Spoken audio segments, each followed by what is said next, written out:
બંધ કરેલી કાર છે એટલે આ જ દેખાડે છે કે કોંગ્રેસની પરિસ્થિતિ શું સર્જાવાની છે।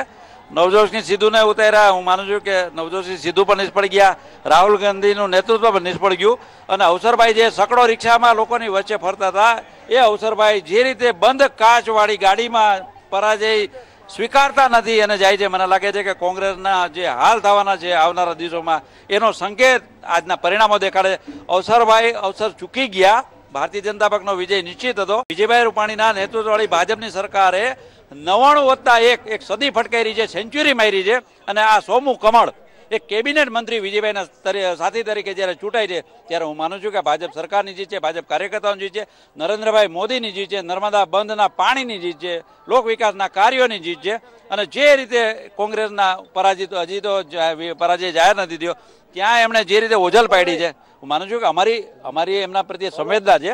વિજય નિશ્ચિત હતો, એમને ગરિમાપૂર્ણ રીતે જો પરાજય સ્વીકારી લીધો તો કોંગ્રેસનો શોભા આપત। પરંતુ ક્યાંક રાજુભાઈ માનવા જઈએ તો ભાજપ પણ એવું માનતી હતી કે 51,000ની લીડ, પરંતુ લીડ ક્યાંક ઘટી છે એવું માની શકાય છે। 100% અમે માન્યા 51,000ની અમારી ધારણા હતી, અમે કાર્યકર્તાનો ઉત્સાહ વધારણ અમારી પોતાની ગણતરી છે કે અમને મળશે પણ નથી મળી, પણ અમારો વિજય થાય છે। મને લાગે છે કે જનતાની પ્રજાના આશીર્વાદ અમને જે મળ્યા છે એના માટે હાર જીત બહુ મહત્વની નથી, વિજય થવું જરૂરી હતું અને આ પરિણામ 3 રાજ્યોના પરિણામો પછી હોય।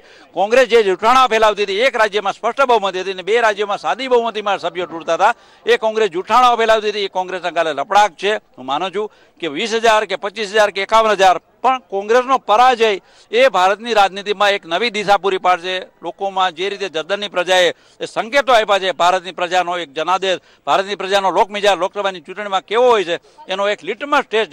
રાજુભાઈ એવું માની શકાય કે 2019નું જે સેમીફાઇનલ છે તે ક્યાંક અત્યારે જીતી લીધું છે એવું કહી શકાય? હું 100% માનું છું કે આ વિજય અમારા ઉત્સાહમાં સંચાર કરે છે અને જે રીતે વિજયભાઈ રૂપાણીએ કુંવરજીભાઈના વિજયમાં સારથી બનીને અમને પ્રોત્સાહન પૂરું પાડ્યું, માર્ગદર્શન પૂરું પાડ્યું છે, તો હું બહુ સ્પષ્ટપણે કહું છું કે આ વિજય ગુજરાતની રાજનીતિમાં એક નવા વિકાસના કાર્યોનો દ્વાર ખુલશે। જસદણ પંથકમાં જસદણની પ્રજાની કાયાપલટ નક્કી છે।